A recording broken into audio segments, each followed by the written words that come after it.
झुकना नागवार है, थकने से इनकार है, बदलाव की उम्मीद में ऊर्जा बरकरार है। ये वो किसान हैं जो यहाँ पर लंबे समय से अपने आंदोलन में थे और जो टेंट है उसमें अब तक इनका आसरा था या ट्रैक्टर ट्रॉली में आसरा था, लेकिन अब पक्के मकान बनने शुरू हो गए हैं। टिकरी बॉर्डर की बात हो या बहादुरगढ़ कोट की तरफ जाने वाला रास्ता हो, वहाँ पे इस तरह से पक्के के मकान जो हैं वो बनने तैयार हो गए। कीमत हज़ारों में आ रही है, लेकिन क्योंकि इन्हें लंबे वक्त तक यहाँ पर आंदोलन में शामिल रहना है, लिहाजा या वो मकान तैयार कर रहे हैं जिसकी बुनियाद जो है वो काफ़ी मजबूत हो। इसके पीछे 2-3 वजहें भी गिनाई जा रही है। पहली वजह मौसम की बताई जा रही है कि मौसम 2-3 दिन पहले आंधी तूफान आया तो कई जो टेंट थे वो गिर पड़े, तो लिहाजा इन्होंने सोचा कि इस तरीके के पक्के मकान बनाए जाएं। दूसरी दलील ये दी जा रही है कि गांव में गेहूं की कटाई है तो ट्रैक्टर ट्रॉली को वहां जाना है। जो ट्रैक्टर ट्रॉली अब तक इनका बसेरा था वो ट्रैक्टर ट्रॉली गांव की तरफ रवाना हो जाएंगे, तो फिर रहना मुश्किल हो जाएगा, ये रहेंगे कहां पर। लिहाजा इस तरीके के मकान जो है वो बनने शुरू हो गए हैं। और मकान के बारे में अगर आपको बताएं तो कीमत कहीं पे 20,000, कहीं पे 25,000, इस तरह की कीमत जो है वो आ रही है। लोग कई बार मिट्टी का जो वो है घोल है वो तैयार करते हैं और बीच में यहाँ पर देते हैं ईंटों के बीच में, लेकिन कई जगहों पे सीमेंटेड भी है, इसके ऊपर सीमेंट की भी लेप लगाई जाएगी। और हमने देखा कि ऐसे दर्जनों मकान जो हैं वो बनकर अब तक तैयार हो चुके हैं और लोग ये मन बना रहे हैं, क्योंकि जब यहाँ पर लंबे समय तक रहना है और रहने का कोई ठिकाना नहीं होगा, क्योंकि जब ट्रैक्टर ट्रॉली नहीं रहेगी या मौसम की मार होगी, तो इस तरह की सोच अपने आप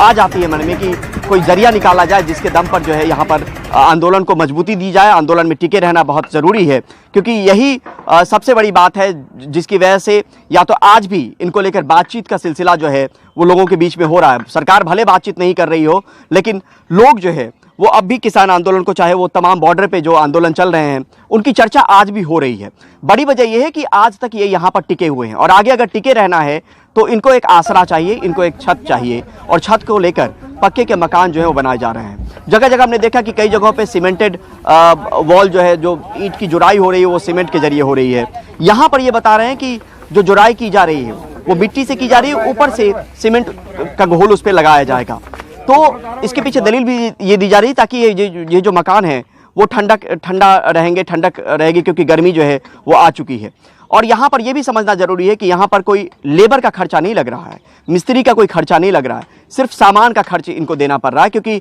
लेबर और मिस्त्री ये लोग खुद हैं। जो किसान खेतों में हल चलाता है उन्हीं के बीच का आदमी जो है वो कोई ईंट पहुंचाने का काम कर रहा है, कोई जो है घोल बना रहा है, कोई उसी में जिसकी एक्सपर्टीज है, जो मिस्त्री के तौर पे इस तरह के काम अपने गाँव में भी करता रहा है, वो यहाँ पर काम कर रहे हैं। यानी उनका एक भी पैसा इन लोगों को नहीं चुकाना है। वो आपस के लोग हैं, लेकिन आपको ईंट खरीदने के पैसे देने पड़ेंगे, दरवाज़ा लग रहा है उसके पैसे देने पड़ेंगे, ऊपर जो छत डाली जा रही है फूस की, जिसको छप्पर कहते हैं, वो उसको बनाने का जो कॉस्ट है वो देना पड़ रहा है। कई लोग ये भी बता रहे हैं कि वो गांव से लेकर आ रहे हैं, उस तरह की जो फूस है, जो छप्पर उस पर डाला जा रहा है, वो गांव से लेकर आ रहे हैं। तो तमाम चीज़ों के पीछे मकसद सिर्फ एक है कि इस आंदोलन को मजबूती देना, और मजबूती अपने इरादों के दम पर देना, ताकि पक्के मकान होंगे तो इरादे पक्के हैं, जीत की उम्मीद लिए ये फिलहाल यहाँ पर हैं, और इस तरह के मकान बनाने की कोशिश और कवायद का सिलसिला जो है वो लगातार जारी है। फिर से अगर आपको बताएं तो दर्जनों मकान इस तरह के बन चुके हैं और भी कई लोग इसको बना रहे हैं, क्योंकि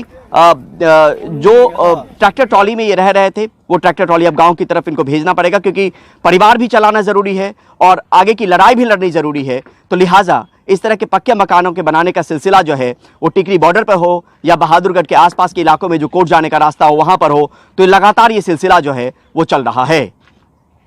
बहादुरगढ़ से परिमल कुमार, NDTV इंडिया।